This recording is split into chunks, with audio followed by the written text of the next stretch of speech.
Welcome back, everybody. We're back with more Magic the Gathering and Final Fantasy. This time, we're going to be taking a look at the starter kit. I picked this up for $19.99, which is MSRP, but I think they're selling for about $40 at market. They do have a few exclusive cards in there. You could probably snag them as singles, though, but we're going to take a look at these two 60-card decks. I picked these starter kits up because I like teaching my son about Magic the Gathering, and this is a really easy way for him to learn different dynamics of the game. I love Final Fantasy, so I've tried to snag a bit of everything. So let's take a look at the starter decks, see what they're all about, and then afterwards you can let me know, did you pick them up? If you did, what'd you think about them? If you didn't, are you planning on picking up any of the exclusive singles later on? So on and so forth. I hope everybody is doing well today. Let's hop right in here and see what these are all about. These are obviously featuring Cloud and Sethroth. The Cloud deck is going to be a red-white deck. Meanwhile, Sethroth is going to be blue-black. So inside the box, you're going to get a few things. You're going to get, as usual, get the deck boxes for each one. Get a Cloud and a Sethroth dex box to put them in. You're going to get your starter kit play guide. So you can go through there. Goes through all the lovely rules of Magic the Gathering to get you started. I always like these because even if you're not super into Magic, it's a great way to bring someone in. These make it a lot easier for my son. He likes playing. He actually does draft and stuff with me now. But we're going to start off looking at the Cloud deck, and it's going to feature Cloud, Planet's Champion. During your turn, as long as Cloud is equipped, it has Double Strike and Indestructible. Equipped abilities you activate that target Cloud cost 2 less on activation. This is going to be strictly about getting equipment on the Cloud and kind of going ham. If you haven't played with Cloud yet, let me tell you, he loves equipment. And the Final Fantasy equipments are really, really fun, in my opinion. Like, there's a lot of good ones to use. Genji's Glove comes to mind. Really good card. Kind of goes crazy. If you see it when you're playing Draft, or maybe if you've played Sealed, you probably want to try to get it off the board. All right, we have Cloud-Bound Moogle. It's our 5-drop flying. When this creature enters, put a +1/+1 counter on a target creature. Has plane cycling, and it's a 2/3. Some more of those. We have Curiel, 2 cost. You can pay 2, tap target non-enchantment creature, 2/2. Then we have my buddy Dwarven Castleguard. He's a 2-drop, and when this creature dies, you create a 1/1 colorless hero creature token. Fate of the Sunchrist.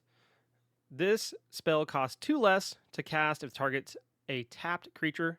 Destroy target non-land permanent. It's a 5-drop.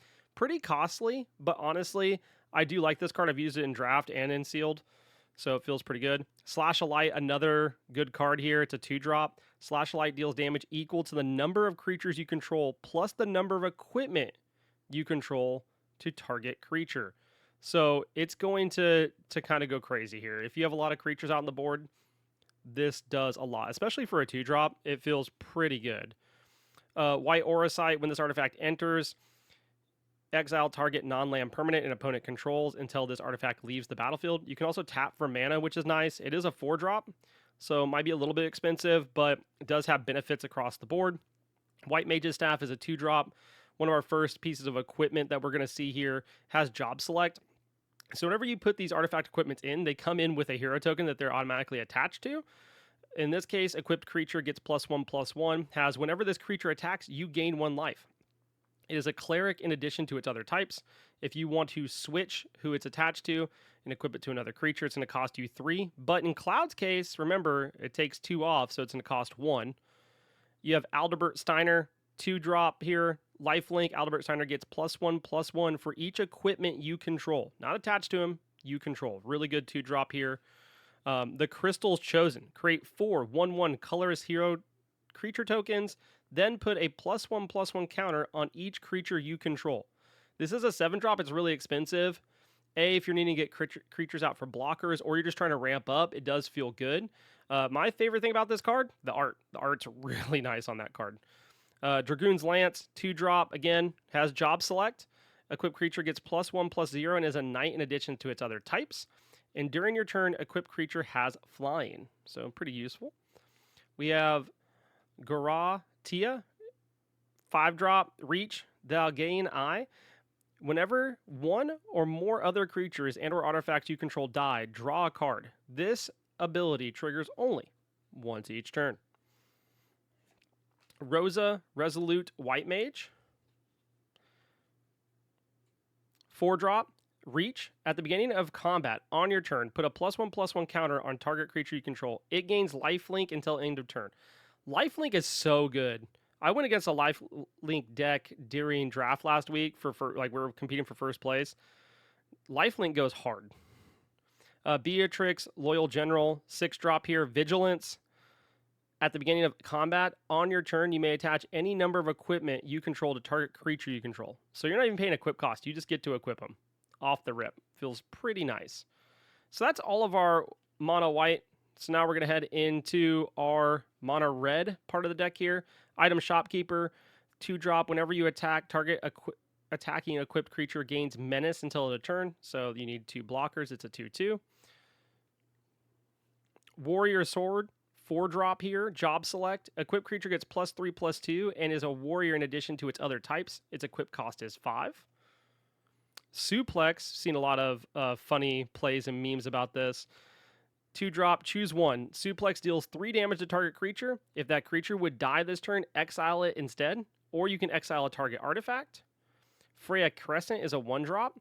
Jump. During your turn, Freya Crescent has flying. You can also tap it to add a mountain, and you can only spend it to cast equipment or equip an ability.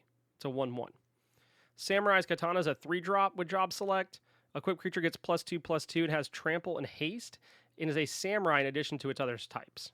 It's 5 to equip it to another creature. Samurai's Katana is really, really good. I've liked it in draft as of late. Barrett Wallace, 4-drop with reach. Whenever Barrett Wallace attacks, it deals damage equal to the number of equipped creatures you control to the defending player. So it just outright damages the enemy player. Another really, really good card here. Lightning, Security Sergeant, 3-drop with menace. Whenever lightning deals combat damage to a player, exile the top card of your library. You may play that card for as long as you control lightning. Really strong card. Judgment Bolt, 4-cost. Judgment Bolt deals 5 damage to target creature and X damage to that creature's controller, where X is the number of equipment you control. So again, wanting to ramp on equipment here, really, really important. 7-drop here, Ultima Weapon. Whenever equipped creature attacks, destroy target creature an opponent controls. Equipped creature gets +7/+7. Wow. Then we're going to get into our dual lands here. And then we have our plains and our mountains. If you have not seen these lands, they are pretty nice. They look good. But that is it for the Cloud deck. I really like going red in this set. And typically I don't feel like I play red a lot. But last week I ran red, blue in draft, and it felt really nice. The ramping in red feels good. I like the equipment in red. On the other side, though, white is really nice. The lifelink and abilities with Moogle and things of that nature are really, really good. But let's hop in now to Sethroth's deck. Again, it's going to be blue-black, and this is Sethroth's Planet's Heir. Vigilance. When Sethroth enters, creatures your opponent controls gets -2/-2 into end of turn. Whenever a creature an opponent controls dies, put a +1/+1 counter on Sethroth. So if they have a bunch of those hero tokens out, or they have a bunch of just low-cost aggro out, and you play that, and they hit with the -2/-2, and they die, this automatically pumps up Sethroth really, really quick. So something to keep in mind is if you're playing this deck, try to play him, especially if you can go and kill creatures.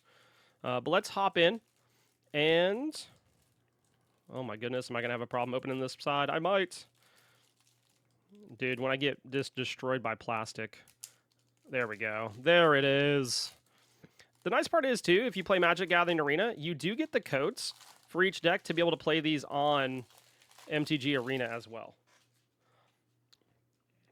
All right, so first things first here, we have Sahagin, if he doesn't want to jump out of my hand. He is a 2-drop. Whenever you cast a non-creature spell, if at least 4 mana was spent to cast it, put a +1/+1 counter on this creature, and it can't be blocked this turn. Keep in mind, that +1/+1 counter stays. It doesn't say till end of turn. You get to keep it, so keep that in mind. We have the Pixie, 2-drop flying. Whenever this creature attacks, surveil 1. It's a 2/1. Got a few of those in the deck. And then we have a Retrieve Esper. I actually like this card a lot. You create a 3/3 blue robot warrior artifact creature token. Then if this spell was cast from the graveyard, put 2 +1/+1 counters on that token. So it's a 4-drop, but you can flashback for 6 on the next turn and make it a 5/5 robot warrior. Dreams of Laguna is a 2-drop. Surveil 1, then draw a card. Flashback for 4. Not bad. Realm Sketching, a 4-drop. Create a token that's a copy of a target artifact, creature, or land. Ultimecia, Temporal Threat, is a 6-drop. Whenever Ultimecia enters, tap all creatures an opponent controls. Your opponent controls, sorry. Whenever a creature you control deals combat damage to a player, draw a card. Undercity Dire Rat, it's a 2-drop. It has Rat Tail. When this creature dies, create a treasure token. It's a 2/2. Few of those in the deck, actually 4. Shinra's Reinforcement's a 3-drop. When this creature enters, mill 3 cards and you gain 3 life. 2/3. Sethroth's Intervention, pay 4, destroy target creature, you gain 2 life. Shambling Seath, pay 3. This creature enters tapped. Whenever you cast a non-creature spell, you may pay a swamp. If you do, return this creature card from your graveyard to your hand. Kind of nice. Albed Salvagers, pay 3. When this creature or another creature or artifact you control dies, target opponent loses 1 life. You gain 1 life. 2/3. Overkill, pay 3. Target creature gets -0, -9,999 until end of turn. Evil Reawakened, it's a 5-drop. Return target creature card from your graveyard to the battlefield with 2 additional +1/+1 counters on it. Seymour Flux, 5-drop. At the beginning of your upkeep, you may pay 1 life. If you do, draw a card and put a +1/+1 counter on Seymour Flux. Deadly Embrace is a 5-drop. Destroy target creature an opponent controls. Then draw a card for each creature that died this turn. Zaned, Dark Mage, is a 4-drop, has Menace, and then Zaned gets +1/+1 for each non-creature, non-land card in your graveyard. Magitech Scythe is a 4-drop, a test of your reflexes. When this equipment enters, you may attach it to a target creature you control. If you do, that creature gains first strike until end of turn, and must be blocked this turn if able. Equipped creature gets +2/+1. After that, we get back in dual lands, islands, and then swamps. And that's it. That's all of our starter decks. Or that's both the starter decks. Let me know what you think. Have you played them? Do you enjoy them? I like the setup for each one. I do think maybe Sethroth's, they could have included a couple different cards to maybe make it flow a little bit better. I do like the equipment that is in the Cloud deck. Obviously, it's a starter deck, so we're not going to see things like Genji's Glove, but there are ways to make those starter decks maybe a little bit more viable to play and have a little bit more fun with. But overall, I like them. I think they're worth the $20. If you're buying them for $40, maybe not so much. But again, that's checking out the Final Fantasy Magic the Gathering starter kits. Tomorrow, on the 27th of June, is when the gift bundles release. I'm going to try to snag one at MSRP over at one of the stores in town. If I can't, I'll be reaching out to Summoning Grounds, my LGS. I'll have links for them below. Make sure to check them out. Great group of guys working there and running that store. It's our new LGS in town, but they've been a blast to work with, and go and play at the store. Make sure to show them some love and support as well. You can check out their YouTube channel in links below. But with that being said, it's been nice. I will catch you guys later, and let me know what other Magic the Gathering content you would like to see sometime soon.